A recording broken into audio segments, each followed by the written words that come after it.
आज हम देखेंगे कि हम ऑनलाइन वाउचर जनरेट करके पंजाब बैंक से कैसे स्टैम्प पेपर ले सकते हैं। तो ये ऐसा इंटरफेस खुल जाएगा, आपने ओपन कर लिए estoreppunjab.gov.pk। तो आपने ये वेबसाइट ओपन कर लेनी है और सबसे पहले है चलान form number 32A and AR-70। इधर से आप रजिस्ट्री का चलान जनरेट कर सकते हैं। TMA का चलान साथ ही जनरेट हो जाता है। सेकंड स्टेप है, इधर से आप जो पेपर होते हैं स्टैम्प पेपर के 1, 2 और 3 है, उसकी कंपैरिजन फ़ी पे कर सकते हैं। अहले कमीशन फ़ीस है, जैसे हम घर जाके स्टेटमेंट देते हैं तो उसकी फ़ीस यहाँ से पे सकते हैं। रजिस्ट्रेशन फ़ीस पे कर सकते हैं। यहाँ से आप DC कैलकुलेशन वैल्यू निकाल सकते हैं।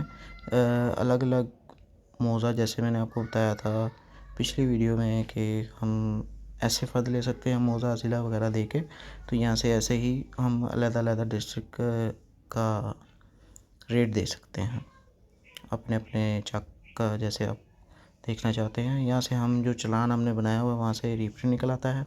स्टैम्प ड्यूटी डेफिशिएंसी पेनल्टी और TTIP फैक्स टैक्स डेफिशिएंसी है, हम यहाँ से देख सकते हैं। और सॉरी, यहाँ से हम निकाल के उसका चालान जनरेट कर सकते हैं। और यहाँ से हम स्टैम्प पेपर वेरीफाई कर सकते हैं वेरिफिकेशन थ्रू वेब से। और चालान form number 32A adhesive stamps हैं, ये जो वाइट पेपर पे यूज़ होती थी पहले, अब नहीं होती है। सो ये हमारा कोई ज़्यादा यूज़ नहीं होने वाला काम है। ये चालान फॉर्म नंबर 32 है स्टैम्प वेंडर के लिए। ये जो हम कचहरी में जाते हैं तो वहाँ से स्टैम्प वाले बैठे होते हैं ना, वो यहाँ से जनरेट करते हैं। तो चालान फॉर्म कॉपिंग भी हमने जब अंदर से ब्रांच से वगैरह से कॉपी लेनी हो तो यहाँ से जनरेट करते हैं। तो हम फर्स्ट वाले स्टेप पे आते हैं, इसको आपने क्लिक करना है और यहाँ से एग्री कर देना है। डिसएग्री करेंगे तो वापस चला जाएगा, ये आपने पड़ेगा। मैं तस्दीक करती हूँ कि फ़राहम की जाने वाली तमाम मालूमात मेरे शनाख्ती कार्ड में दिए गए क्वाइफ के ऐन मुताबिक होंगी। किसी भी किस्म की फ़राहम करदा गलत मालूमात और इनके नताइज की ज़िम्मेदारी इस स्टाम्प पेपर सर्टिफिकेट जारी करने वाले सरकारी इदारे या एजेंसी पर आयद नहीं होगी। तो ये वो कह रहा है कि आपने जो भी ID कार्ड वगैरह दिया है कि उसके ज़िम्मेदार आप होंगे, और आप उसको कबूल करते हैं कि ये मेरी तस्दीक की गई है कि ये मेरा शनाख्ती कार्ड वगैरह सब कुछ दुरुस्त है।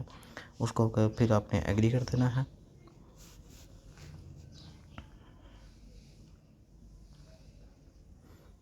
एग्री करने के बाद आपको सामने ऐसा इंटरफेस आ जाएगा।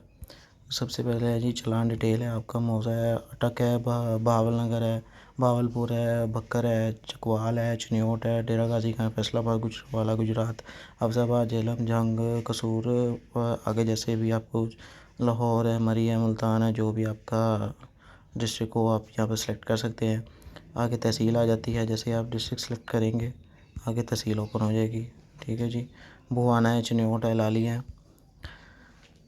आगे आपने मोस्टली नॉन जुडिशल यूज़ करते होते हैं, क्योंकि जो रजिस्ट्री वगैरह लिखी जाती है इस पर लिखी जाती है। ये आगे सेक्शंस आ जाते हैं। अगर आपको यहाँ से पढ़ना है, मोर डिटेल लेनी है, तो ये बुक बनी हुई है, यहाँ से आप क्लिक करके सबकी डिटेल ले सकते हैं कि आपको कौन सी चीज़, कौन सा सेक्शन किस चीज़ के लिए यूज़ हो रहा है, उसकी सारी डिटेल है, उस पर कितने % स्टैम्प ड्यूटी लग रही है। तो यहाँ से आप देख सकते हैं सारा कुछ। जैसे हम कन्वेंस देखते हैं,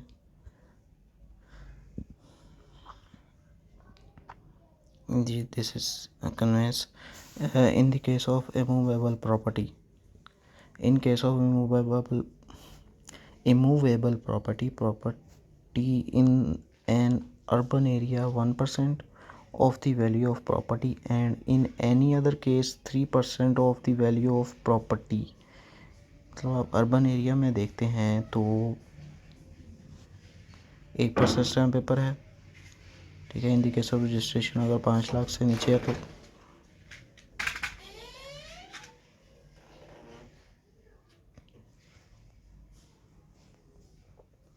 in case of registration of the instrument and additional stamp duty be charged